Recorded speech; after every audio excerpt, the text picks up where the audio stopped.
दो क्वांटिटीज का प्रोडक्ट नहीं बल्कि दो क्वांटिटीज का रेशियो है। यहां तो हमने प्रूव कर लिया इस तरह के केस में। इसे हम कैसे प्रूव करेंगे? तो यहां सबसे पहले देखें, हम ये कंसीडर करते हुए चलेंगे कि 1/b is equal to c।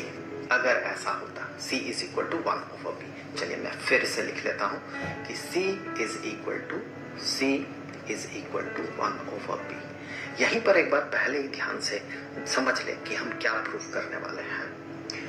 अगर b में हुआ परसेंटेज एरर c में हुआ परसेंटेज एरर के बराबर हुआ तो मान ले b में a में परसेंटेज एरर हो रहा 1%, b में परसेंटेज एरर हो रहा 2% और c एक क्वांटिटी है जो कि 1/b है। तो अगर c 1/b हुआ और b में 2% का एरर है, तो अगर हम यहां से ये प्रूव कर दे कि अगर b में 2% का एरर होता है और c b का रेसिप्रोकल होता है या फिर c is equal to 1/b होता है, तो c में भी 2% का ही उतना ही परसेंटेज एरर होगा। तो फिर हम ये प्रूव कर सकते हैं कि इस केस में z में परसेंटेज एरर होगा 1% प्लस 2%। ऐसा क्यों? क्योंकि b में परसेंटेज एरर अगर c में परसेंटेज एरर के बराबर हुआ जब c is equal to 1/b है, तो इस 1/b को a/b को माफ कीजिएगा a/b को हम ac लिख सकते हैं, 1/b की जगह c। और b में 2% का एरर अगर c में भी 2% का ही एरर क्रिएट करे, a में तो 1% का एरर है ही, इसमें 1% का एरर है, तो देखिए यहां हमने ऑलरेडी प्रूव कर लिया है कि z का जो एरर होगा वो 1% प्लस 2% होगा विच इज 3% होगा। तो ये तो हमने प्रूव कर लिया ये बात। तो उसी लॉजिक से आगे बढ़ते हुए जब b में 2% का एरर होगा तो c में भी 2% का एरर होगा। तो पिछले रूल के हिसाब से हम कह सकते हैं कि z में 3% का एरर होगा, इस z में 3% का एरर होगा। तो हम यहाँ पर ये प्रूव कर लेंगे कि अगर दो क्वांटिटीज का रेशियो तीसरा क्वांटिटी हो तो इन दोनों में जो परसेंटेज एरर होगा उसका सम होगा इस रिजल्टेंट क्वांटिटी में परसेंटेज एरर। तो फिर हमें क्या करना होगा? सबसे पहले तो हमें ये देखना होगा कि c is equal to 1/b अगर होता है तो हम अपने आप ये रूल यहाँ पर भी लागू कर सकते हैं जब b में हुआ परसेंटेज एरर c में हुआ परसेंटेज एरर के बराबर हो। चलिए आगे बढ़ते हैं। तो यहां से हम कह सकते हैं c उसके साथ कुछ परसेंटेज एरर हुआ, उसमें कुछ एरर हुआ। चलिए c plus delta c, plus minus नहीं लिख रहे हैं, प्लस डेल्टा c लिख रहे हैं। ऐसा क्यों कर रहे हैं? क्योंकि रेसिप्रोकल है, समझने में थोड़ा आसानी होगा। सो c में पॉजिटिव साइड में मैक्सिमम एरर तब हो सकता है जब b में नेगेटिव साइड में मैक्सिमम एरर हो। क्योंकि ये c 1/b के बराबर है। b जितना घटेगा c उतना बढ़ेगा, b जितना बढ़ेगा c उतना घटेगा। तो c को बढ़ने के लिए b को घटना होगा। अब इसी को कुछ ऐसे रिप्रेजेंट करेंगे, b plus delta b divided bye b minus delta b into b plus delta b।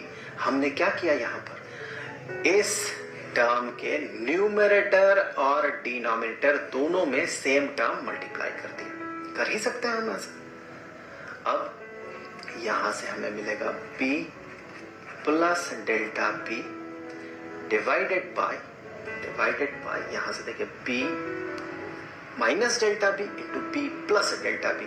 सो b squared minus delta b का स्क्वायर। यहां पर देखिए ये दोनों टर्म एक से दूसरा को सब्ट्रैक्ट किया गया और ये टर्म b के रेस्पेक्ट में नेग्लिजिबली स्मॉल होगा क्योंकि डेल्टा b का भी स्क्वायर है। सो इसे हम कर देंगे नेग्लेक्ट। अब हमें मिला देखिए B divided by B squared plus delta B divided by B squared. अब B divided by B squared क्या होगा, ये होगा 1 डिवाइडेड बाई बी, न्यूमरेटर का बी डिनोमिनेटर के एक बी को कैंसिल कर देगा।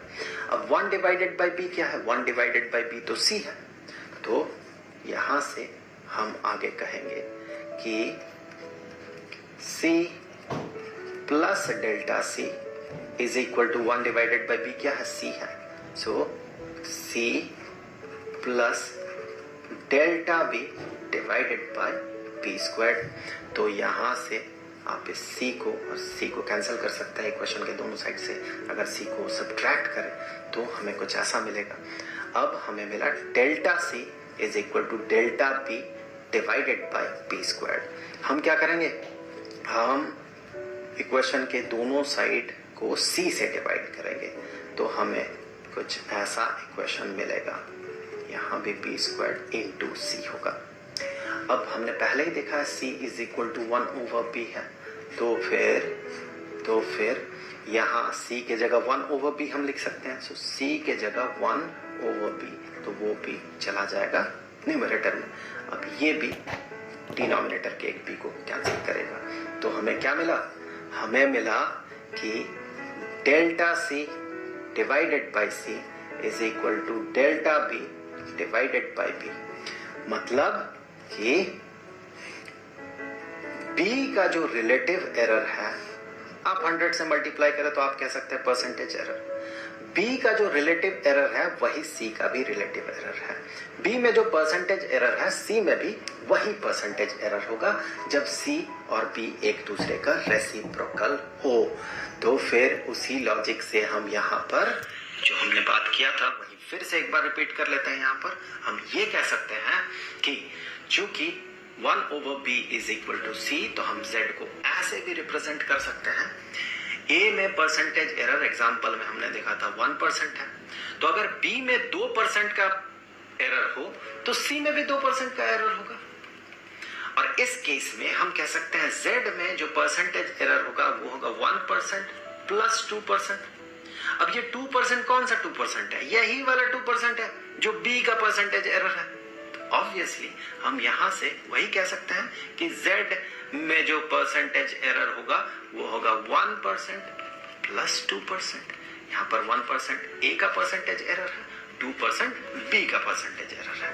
तो ये जो रूल है ये रेशियो के केस में भी एप्लीकेबल हो जाता है, जिस तरह से ये प्रोडक्ट के केस में एप्लीकेबल होता है कि अगर z is equal to a into b हो, तो जिस तरह से ये रूल लागू होता है z is equal to a divided by b होने से भी उसी तरह से ये एप्लीकेबल होता है।